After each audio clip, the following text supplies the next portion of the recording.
Hi, it's History with me, Dan. The city of Hartford, Connecticut has a lot of great restaurants to choose from downtown. Some of them are relative newcomers, while others have been around for a while. The Red Rock Tavern is Hartford's oldest restaurant, having been established in 1933. That's over 90 years, and close to 90 years, there's the First and Last Tavern, which has been around since 1936, and Carbone's, which goes back to 1938. These restaurants continue today, but those with long memories can recall other long-vanished restaurants of yesteryear. Some of these treasured eateries lasted long enough to become Hartford landmarks and staples for generations, but all are now lost. I featured many of them in my videos about lost buildings of Hartford. But in these videos, they've been mixed in with other stories covering the histories of entire blocks with details about various people and businesses that once flourished in them. So in this video, I'm just going to talk about the two longest-running restaurants in Hartford, the Honiss Oyster House and the Marble Pillar. I hope to do more videos focusing on restaurants in the future. So if you are interested in that, please let me know in the comments section below. Let's start with Honiss Oyster House, which touted the fact that it went back to 1845. But back then, the name Honiss wasn't associated with it yet. Instead, it was two partners named Barnes and Coates who started an oyster store called the Fairhaven Depot. By 1855, the depot had found its long-term home beneath the United States Hotel in the basement of a four-story building that stood along State Street just north of the old State House, a location that's now part of the State House Square complex that was built in the 1980s. In 1856, Barnes and Coates sold the business to R. Wilson and Company.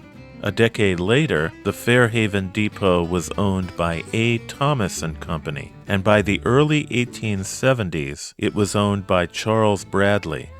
It was only in 1877 that Thomas A. Honiss, an immigrant from England, took over the store. In those days, it was still primarily an oyster market and only had 3 tables for patrons to dine at. Over the years, it would grow to become a much larger restaurant. The Honiss Oyster House would continue in the same location with only one major disruption until it finally closed in 1982.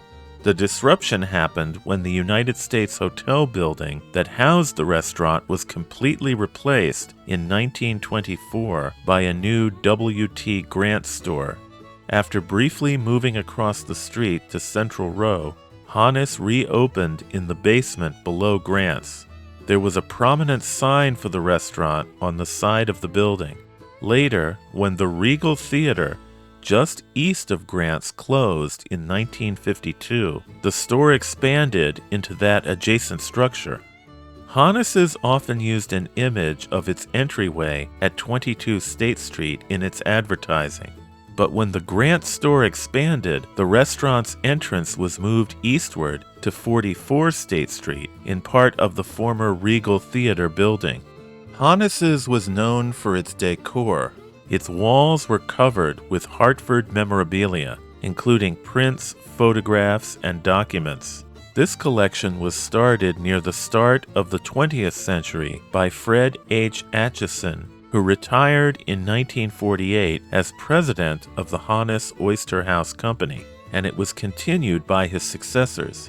In fact, the collection eventually grew so large that some of it had to be stored off-site in a separate building.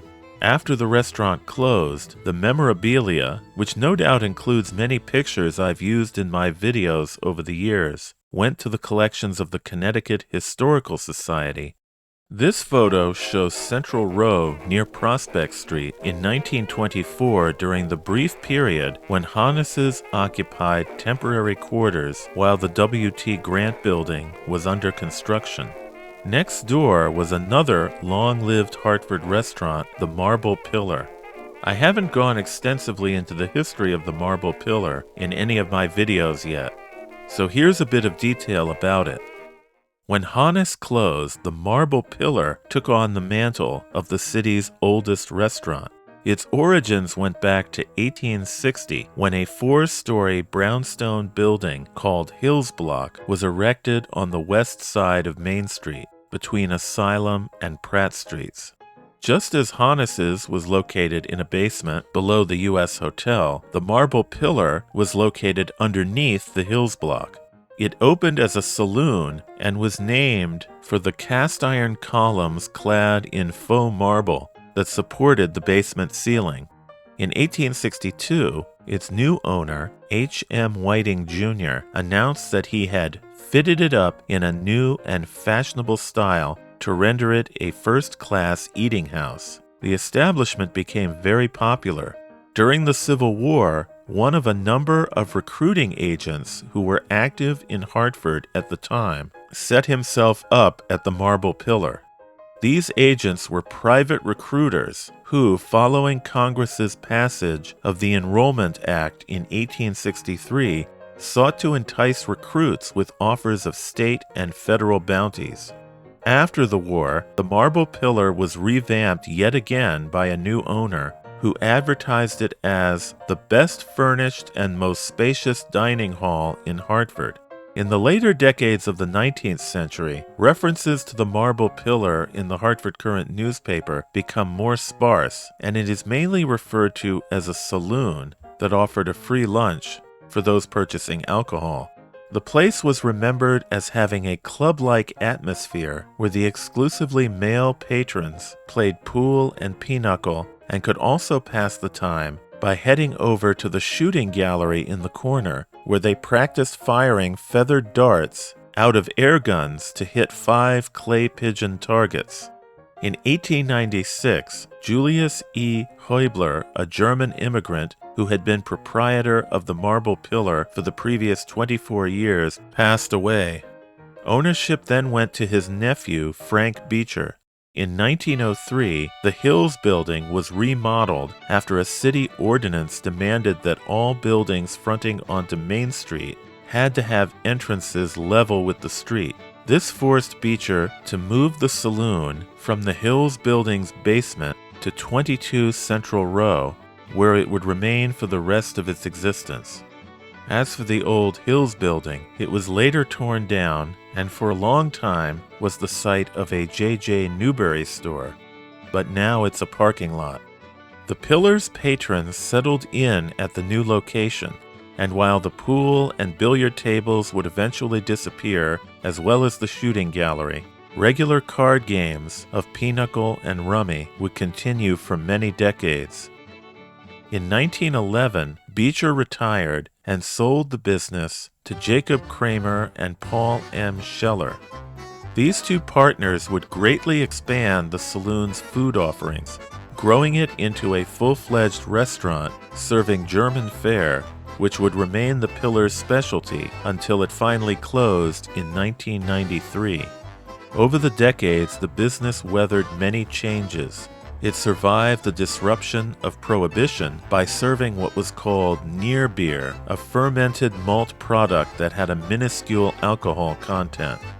And like Honiss's, the Pillar also experienced having its building demolished. That's why the restaurant was forced to close for 9 months between May 1st, 1938 and February 2nd, 1939, while its initial home on Central Row, a building erected in 1829, was replaced by a new building which still exists today.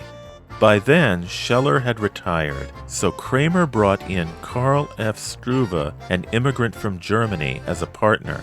Struve continued the business after Kramer's death in 1941.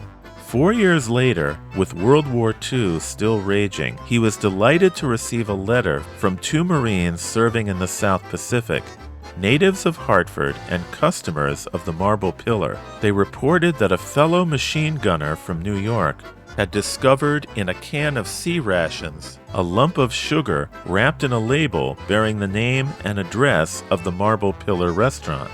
Struve retired in 1952, and the restaurant was then owned by the Kraus family until 1986.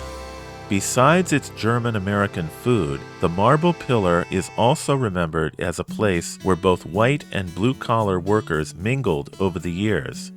From the 1930s until the mid-1960s, its back room was the regular meeting place of what was known as the Needle Club, a group of lawyers and politicians that included Connecticut Governor and U.S. Senator Abraham Ribicoff and Democratic Party Chairman John M. Bailey. In a review of the Marble Pillar by Jane and Michael Stern that appeared in the Hartford Courant on October 30th, 1983, the authors wrote, quote, "There was once a time when every city in America had its Marble Pillar, old reliable, where citizens from all walks of life could count on honest blue plate specials and fast service without frills. In 1983, such gastronomic probity is something to treasure," unquote. Sadly, only a decade later, the restaurant closed its doors for good.